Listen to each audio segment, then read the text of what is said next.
Hi, everybody. Coming to you from the KGW studios this morning. Meteorologist Rod Hill on this Wednesday from the Portland, Vancouver area. Hope the lighting's okay. It's a little dark here in the studio. All right. My big story, really, most of what I'm doing now is focusing on wildfire weather in central, to some extent, southern, and certainly out across eastern Oregon. The weather here in the West is just fantastic. So it's certainly good news for the wildfire start or wildfire um, weather, if you will, that cooler weather is coming in tomorrow. I've been talking about this for a while. So what this is a 5,000-foot air temperature animated map that shows you tomorrow in green, where temperatures are going to be all the way back down to the 70s. Notice this includes a good chunk of Western Washington, still 60s in the darker green along the coast, and then down into the 80s for forecast highs starting Thursday across a good portion of Central Oregon. Now, these are areas like around Bend where it's been in the low 90s. So you're going to go from 93 to 82, let's say. And then while 90 is still hot, you see the orange colors out east. Keep in mind, places like Ontario, Burns, Baker City, they've been up to around 100, even 102, 103 lately. And starting Thursday, they're cooling down to the low 90s. This is still a westerly flow pattern around that upper level low I've been talking about that's driving this cool air advection statewide during the day on Thursday and expected to continue at least, I think, through Saturday and maybe well into next week. So this is further good news of our weather pattern now cooling across increasing areas in the coming days. That will help the men and women battling the fire blazes. Part of the story on Tuesday was that the westerly flow was starting to disperse some smoke areas in places like Bend and Sun River. And Sisters, we're seeing improved visibility, but it was good. But now we're back to, boy, visibility's rotten again in Central Oregon. So this is taken this morning in the 8 o'clock hour from the Sun River Resort camera. This is mostly all wildfire haze. If it were clear, you'd see Bachelor sticking up right about where my cursor is, but you can't from back of the Sun River Resort Lodge. If it were clear, looking from Aspen Lakes Golf Course camera just outside of Sisters, you'd see the Three Sisters in through here. Yesterday, you could see it perfectly. Now you can't see them at all because of increasing wildfire smoke. And really, much of central and eastern Oregon is dealing with a lack of blue sky because of thick wildfire smoke. A lot more to get to. A quick shout out to the Momentous Wealth podcast, my sponsor. You can find these podcasts on a variety of investment topics aimed to educate you through Apple Podcasts and also listen on Spotify. This is brought to you by the Momentous Wealth Management team. Todd Pisarcik is their CEO, licensed in both Oregon and Washington. They're the team that I use for my, basic retirement mutual funds, that type of thing. Really, really great people. Okay, let's get you to my continued wildfire story. So this wildfire map continues to show increasing large wildfires. We're now up to some 40 named storms, with clearly the most numerous storms, the red icons in Oregon, lesser, but still very active up into Washington. And the headline that I started with, cooler temps by 10 degrees on average, taking hold Thursday through at least Saturday, maybe farther into next week or further into the following week, across central and eastern Oregon, to a lesser extent down in southern Oregon. West wind direction continues. So again, this is good news. Here's a look at the largest fire and deemed the #1 fire priority in the entire country. We announced that on our KGW Sunrise show this morning. This is the Dirk fire right here outlined. This is the Cow Valley fire, the one just underneath it. Notice how they've kind of blended together. You add the acreage burned already, and you've got more than 370,000 acres burned. So here's Baker City to the north, and then here is I-84. So in this stretch of I-84, east of Baker City, southeast, there have been occasional closings of Interstate 84 because of wildfire activity and the thick smoke. So keep in mind, if you're traveling, you may run into some closures. Keep an eye on this. There are more fires burning to the north. This is the worst area in the state of Oregon right now in terms of acres burned and hot fire activity. In the Durkee fire, named after, there's a small town here just off of 84.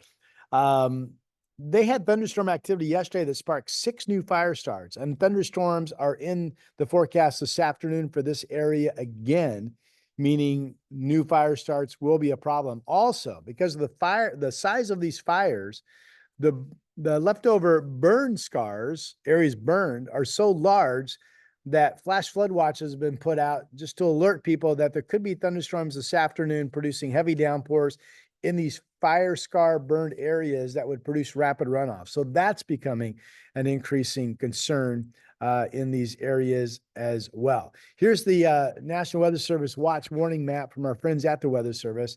The gray shades, basically poor air quality to wildfire smoke, air quality alerts, if you will, Roseburg, Medford, outside of Bend. The red colors are red flag warnings for high fire danger. The green, these are the flash flood watches up for those increasingly large fire burn scars where thunderstorm activity could produce runoff. And then here, this kind of purplish tone, which includes most of Malheur County up in Ontario, excessive heat warning still up for 100-degree temperatures and high fire danger across Idaho as well, as you can see. This is courtesy of KGW TV and their Futurecast. This is their smoke model, which is pretty gosh darn good at 6 o'clock today. So what it does, you can see there's that wildfire that Channel 8 KGW has been covering outside of Mosier. The news on that today was basically good. Firefighters seem to be kind of getting a handle on the containment lines that they've set up. But look how the westerly winds disperse that smoke off to the east. Here's the worst smoke in the state coming out of Grant County into Baker County, down into parts of northern Harney and Malheur counties. There's that area of 84 that's been closed occasionally because of fire activity. And here's the increasing smoke from Bend and especially southward. Notice the west side with the west wind, there is no smoke. Visibility is great, temperatures are great, and all is really good. A quick word. I hope those of you watching this are interested in what's going on with the fires. One reason that we have somewhat encouraging fire news today is because of the cooler forecasts I already covered coming in tomorrow, but also the fact that the wind flow has been very consistent for days and days and days coming from the west. There can always be higher sporadic gusts and fire zones due to the fire weather itself, but generally the winds have been west 10 to 15, gusting to 25, no more than that. And it's allowed fire crews to build containment walls on the east side of these fires. So again, the west wind is trying to push the fires to the east, but it's been consistent. So the fire crews have been all in on building containment lines with bulldozers and dumping water on the east side. And that is starting to pay dividends with some of the alerts being dropped for people being asked to evacuate their homes. So again, there really is lots of good news coming up. Okay, let me jump out of this program and get you into this satellite picture. This is the visible pic this morning. Now, some of the animated movement you see here is in fact it's three-dimensional. There's a higher level or layer, I should say. And a lot of this you're seeing is actually cirrus cloudiness that's moving across. But the lower level on this kind of dimensional visible picture is actually mainly smoke and smoke plumes. I mean, here's a very vivid smoke plume firing up in Washington on the east flank of the Cascades. See how that's all smoke firing right in there where my cursor is. And all this light gray shading moving up through Pendleton, up into Idaho, into Montana, that's all wildfire smoke, all of it. So again, lots of folks being impacted by the smoke now being produced by what is some 40 plus large fires burning in Oregon and up into Washington combined. This is 9:25 in the morning. This is the DEQ report from the state of Oregon. The green is good. Portland, good air quality. We have a beautiful deep blue sky down through Salem, down to Roseburg. Moderate air quality when you get down outside of Grants Pass and down into Medford. You can see some unhealthy air right now. Let's see, this is in the Bend area and then dropping south of the Deschutes National Forest into Lapine. Unhealthy air. Very unhealthy air in John Day. Unhealthy air in Burns. Unhealthy air for folks that are sensitive to different ailments that can come from bad air quality in Baker City, Ontario.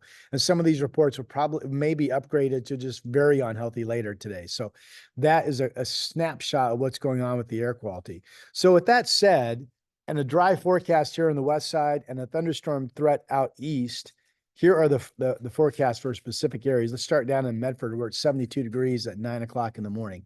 95 today, 91 Thursday. Again, not much cooling down in Southern Oregon. That was my big headline, but the cooling doesn't really get down in Southern Oregon much. So you can see very little change in your forecast temperatures. Sunny to smoky haze expected to continue for your folks. Let's go into Bend, where we know air quality and smoke is a concern. Very hazy today, 94. But here's Central Oregon. There's that noticeable Thursday cool off by a good 10 degrees plus. 94 today, 82 tomorrow. And then moderating somewhat, but holding in the 80s through the weekend. So again, that is an improvement. What about Baker City, where it's expected to be around 100 today with the chance of scattered storms? 99 today, 86 tomorrow, a tremendous improvement. 86 Friday, and then warming up to 91 on Sunday, but not getting as hot as what we have been seeing. So again, this helps the men and women battling these blazes, a 10-degree drop in temperature. And with the increasing westerly flow, it also raises humidity levels.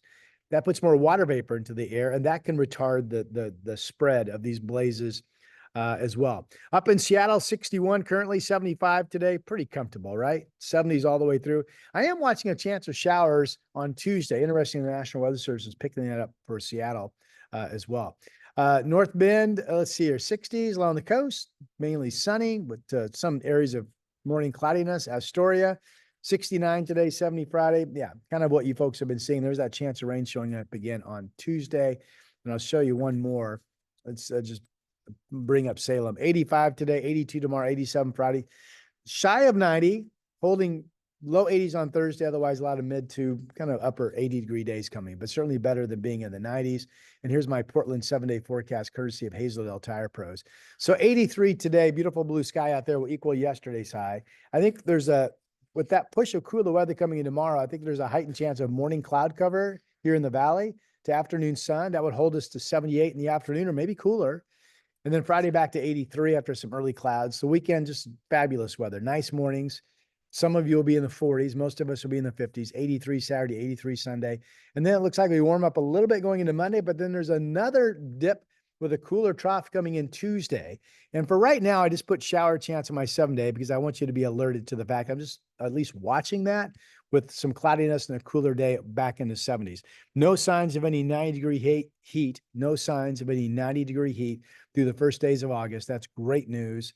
Again, you can find my custom 7-day forecast, my own manual work on the weather site that I own and operate, portlandweather.com. Thanks to subscribing. Thank you for subscribing to my YouTube channel, and I'll talk to you soon.